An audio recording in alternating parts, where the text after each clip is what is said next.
This man and his team have been tearing it up this season, shocking most people by surging to the top of the table. Nobody expected this. What makes this more impressive is the main man, the main striker they bought, has been injured most of the time, and the guy they bought in January, Trossard, in this new system, has just carried it on. So today we attempt to recreate this new Arteta false nine tactic in Football Manager. Let's go.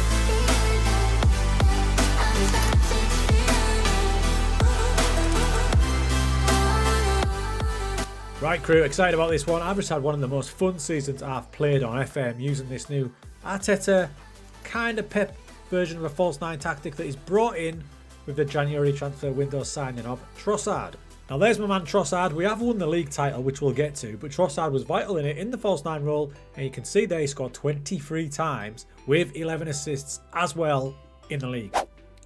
And this version of the tactic was born because of our man Gabby Jesus there. Too many injuries, and they brought Trossard in, adapted the way they play.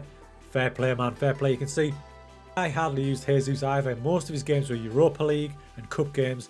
A couple of games in the Premier League, but mostly off the bench just to try and get this false nine version sorted. So here's the league table in a bit more detail. We won the league by 8 clear points. We only lost the 4 matches for goal difference of 67. We actually drew 8 times. So if we tweaked it a bit more, we probably could have got a little bit better. But I wanted to remain as close to the way Arsenal play as I can for the sake of the recreation. Tell you what, some lovely football. I guess you know you're onto something when you manage to beat Man City at home and away, not conceding a goal, not even to the Cyborg. And there was also the little fact of the North London derby, which ended up 8-2. Yeah, straight up 8-2. It was 5-1 at half time before the red card as well. Wild. Right, overall for the season, we won the league and we won the Carabao Cup. Now, the FA Cup and Europa League doesn't look too impressive, but consider this. I didn't play the main team in Europa League at all. If you take Martinelli, for example, Gabby Martinelli, he played all his games in the Premier League, 17 in 34, great return.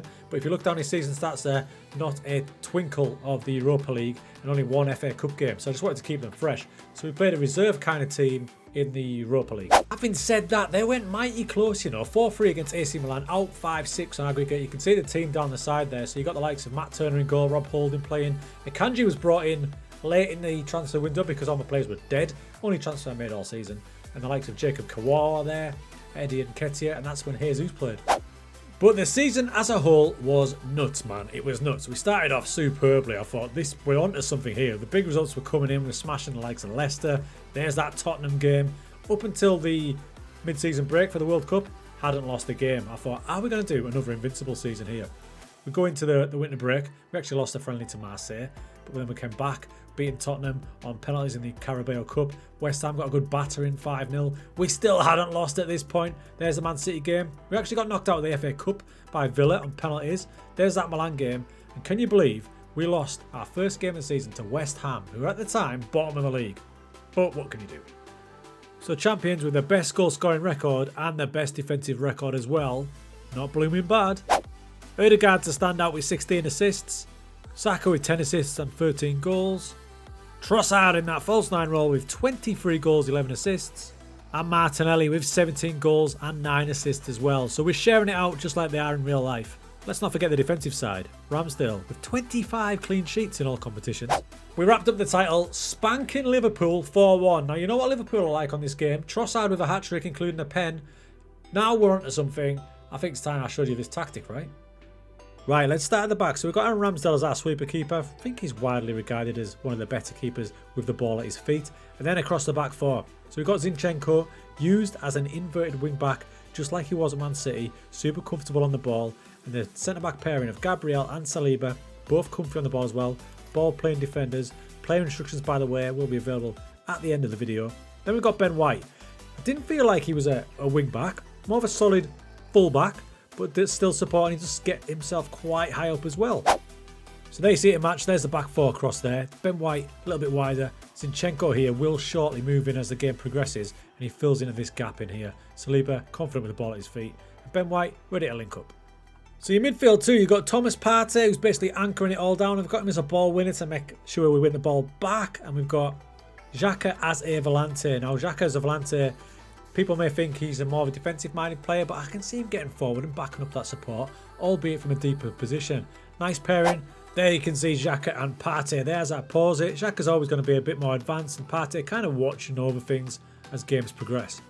So with Partey holding it, allows Xhaka to get a bit further forward, and the odd pile driver doesn't hurt. Oh.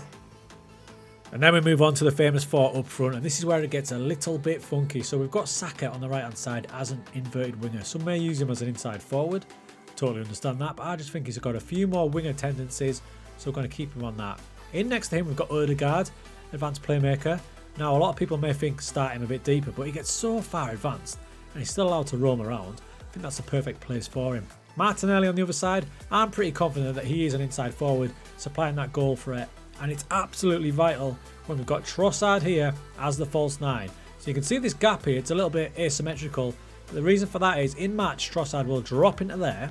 So we've got like a strikerless system forming. And as he drops, this is where Martinelli bursts into life, getting into there like that. That's how he managed to score 17 goals this season. Saka on the other side in double figures as well.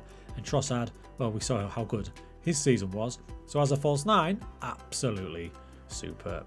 Goals like this where they're all in conjunction together, Odegaard to Saka to Martinelli, then arriving late from the false 9 role, Trossard. Okay, to show this in motion, here is a game against Tottenham and the front four are highlighted. Keep your eyes on Trossard and his movement to drop in deep and allowing Odegaard, Saka and Martinelli to exploit that gap. So Gabriel's got it. Take a look at Trossard, he's dropping in, hardly moving. Now he's drops deep, look at him, asking for the ball. Thomas, and there he is, he's deepest, he's probably the most deep of the players. In fact, he's the striker, remember. Now, not only Martinelli, Odegaard, Saka, now Xhaka as well, all ahead of Trossard because he's dropped in and this space is being attacked by them guys. Comes to Ben White, Trossard's now joining them. Here's Saka, little cross in, Odegaard puts it in. So there is your team in full. Let's have a look at the team instructions now as well. So welcome folks to my version of Arteta's false 9 tactic, the Sting Teta. False 9, like what I did there. You can see that's the formation that we've just gone through. I will say this as well, there is another version. The odd away game, I did play that. It's not massively different, no rules change, mentality changes, a bit of out of possession work changes as well. That sort of one I use for the likes of Chelsea away, Liverpool away, United away, City away, you know what I mean? And then if the game's gone well, we flip straight back to Sting Teta 9. Lovely, lovely tactic, great to play, super enjoyable. Taking a look at the team instructions, so for the home formation I do go with positive. I've played a load of cautious this year on FM, but because I'm recreating the way Arsenal play, they are aggressive, they are positive. So in possession, short passing with a higher tempo, we're passing into space and we're playing out of the defence. Let's make use of these players who are technical on the ball. Think your Zinchenko's and your Ben White's. We're going to work the ball into the box and we're going to take advantage of the skill that we've got by running into defence. In transition, pretty basic stuff, counter pressing and countering and asking Mr. Ramsdale to get rid of the ball quickly. So out of possession, pretty simple, standard with a high press. We will bump that line up if we need to. Pressing much more often. Again, that drops off if we get a lead and we're trying to keep a bit of condition. Get stuck in. Once again, take that off if your yellows are starting to rack up. And that's it. That's the Sting Teta false 9. The actual download for this tactic will be in the TMS Discord. Player instructions will be at the end of the video. I thought I'd give it a little one-season run over in Holland in the Eredivisie with AZ Alkmaar. Now bear in mind when I get to the results of this one, just a holiday. I didn't flip between two tactics, so if they were playing Ajax away, for example, they played this one where normally I would revert to this, but this is what happened with them. So they finished in second place behind Feyenoord. Not a bad season at all. If you look at it in a bit more detail, only losing the 5 matches, quite a distance behind Feyenoord, but it's because they drew 10 times. So little tweaks as if I actually played this, I'm pretty confident we'd get a little bit higher up. There was one standout fixture though. Everyone knows how much Ajax dominate the Eredivisie and we battered them 3-1 and it was pretty deserved as well. So I'll leave you there folks. Player instructions for each position are on the way just next. There's the league. Arsenal win it. I just hope in real life that doesn't actually happen.